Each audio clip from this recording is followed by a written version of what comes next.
कहाँ से आए हो आप? महाराष्ट्र से आए भैया। आज महाराष्ट्र का दिन है, महाराष्ट्र के 3 बोली जाएगी अभी कुछ देर बाद दीजिएगा, अभी थोड़ा फाइट हो जाए। MP बोल रहे हैं कि आपका काम करो।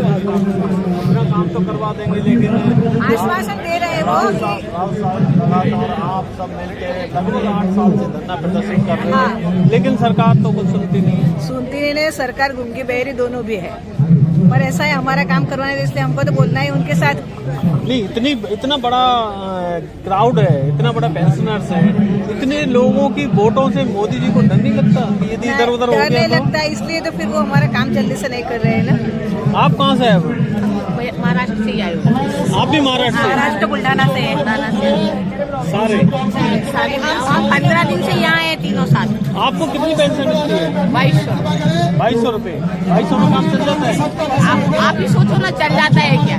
वो मोदी जी 1200 को रुपए पूछ का के देखो। सिलेंडर हो गया। अब 1100 का सिलेंडर है और 1100 में सिलेंडर लो, क्या उसके बाद बच्चों की फीस भरो, दूध लो, कि मेडिकल लो, क्या लो, वो मोदी जी को पूछो। आप पूछो कि उनके में कैसे खर्चा चलेगा। आपको हमारा प्रश्न आप लेके जाइए उनके पास। राउत हम तो बोल ही सकते हैं सिर्फ। हाँ, तो हम भी राउत जी 7,500 रुपए प्लस DA मांग रहे हैं। अरे वो हम इसलिए मांग रहे हैं कि कम से कम 1,200 नहीं मिल रहा है, तो कम से कम 750 में हमारा DA लग जाएगा, मेडिकल सुविधा लग जाएगी 7,500 में, तो कम से कम हमारा उतना निकलने जाएगा, महीना निकल जाएगा कैसे भी खींच चढ़ा के, और तो कुछ नहीं होगा। क्योंकि वो जो हमारे पैसे हैं वो तो दे ही नहीं रहे, उनका ब्याज से ही हमारी पेंशन मिल सकती है हमको 18-20 हजार।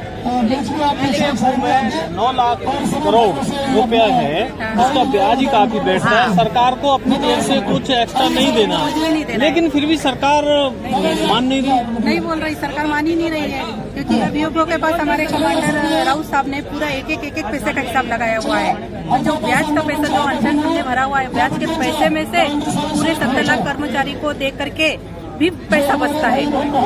ठीक है ना, सरकार बोलता है हमारे पास पैसे नहीं है, पेट्रोल और डीजल में 1 रुपए बढ़ाया तो पेंशन मिल सकती है सबको। नहीं, पेट्रोल डीजल में पैसा बढ़ाने की जरूरत ही नहीं है, EPFO के ब्याज से ही मिल जाएगा जो होता है, पैसा। और नहीं जम रहा है तो तुम ऐसा भी कर सकते हो ना।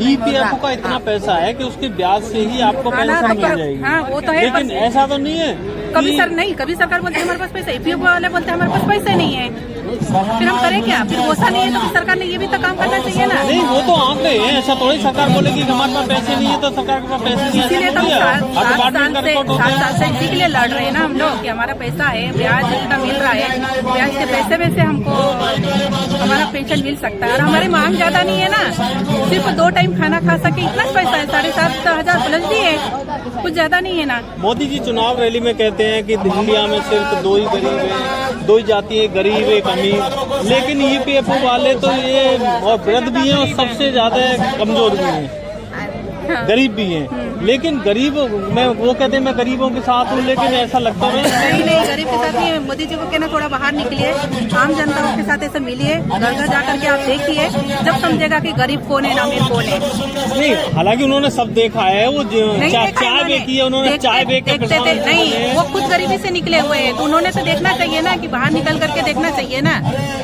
वो घर घर जा करके देखेंगे, जब ही समझेगा कौन अमीर है कौन गरीब है। अभी आपका धरना प्रदर्शन इधर हुआ है, तो इधर लोगों को पता चला है कि EPS 95 की कुछ है, बाकी आम लोगों को पता ही नहीं था।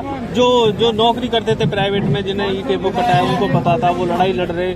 लेकिन जो सब लोगों को एक साथ इकट्ठा होकर सरकार पर दबाव बनाना चाहिए, तो आम पब्लिक से, आम लोगों से क्या कहना चाहोगे? यही कि सभी ने आना चाहिए। अब सब हमारे कमांडर साहब 27 राज्य में घूम करके इतनी बड़ी संगठन तैयार कर दी उन्होंने, सबको मालूम है। अब इतने बुजुर्ग लोग हैं और इतने मतलब शरीर से बीमार है कि आ नहीं सकते हैं वो। क्या उम्मीद है आपकी? उम्मीद तो हमने लगा के रखी हुई है, देखो हम चुनाव से पहले की उम्मीद लगा करके रखे हैं। 9 तारीख तक होना चाहिए। वो चाहता कैसे बारिश की राह देखता है, वो से हमारे सब पेंशनर मोदी जी का राह देख रहे हैं, कब वो अनाउंस करते हैं करके। वो बोलता है कि हम इनको 2200 रुपए दे रहे हैं, उसके लिए हमको 1,000 करोड़ कर्ज लेना पड़ता है, और जबकि वो हमारा पैसा कहाँ गायब कर गया उसको मालूम। कर्ज की तो जब 14 में मोदी जी आए थे तो 55 लाख करोड़ रुपया कर्ज था, अब 155 लाख करोड़ रुपया कर्ज हो गया। अब पैसे का पता तो किसी को चल नहीं रहा, वो तो वही जाने ना, लेकिन हमारा पैसा कहाँ गया? वो तो हमारा पैसा है ना, उसके लिए तो हमको तो दे वही करते हैं ना कि पैसा कैसा वही करते हैं, मोदी जी करते हैं। वो मोदी जी कहाँ डालना है, कौन से कंपनी में डालना है, मोदी जी करते हैं। और हम भी हमारा खुद का पैसा मांगते हैं, हम किसी से नहीं मांगते, हमारे पैसे उनके पास चले रहे, ब्याज मांग रहे हैं। हम जो पैसा 20 लाख रुपए इतने साल से वो नहीं मांग रहे हैं, हम बोल रहे हैं उनके ऊपर का जो ब्याज है सिर्फ वो ब्याज हमको दे दो, उससे हमारा पूरा महीना चल जाएगा।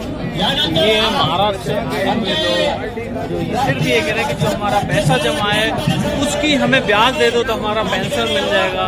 वृद्ध लोग हैं, दवाई का खर्चा है, खाने का खर्चा है। ज़्यादा से ज़्यादा शेयर करें, ज़्यादा से ज़्यादा कमेंट करें ताकि ज़्यादा से ज़्यादा खबरों लोगों पे पहुँचे और इनको सपोर्ट करें और इनकी पेंशन बहाल हो जाए। Thank you.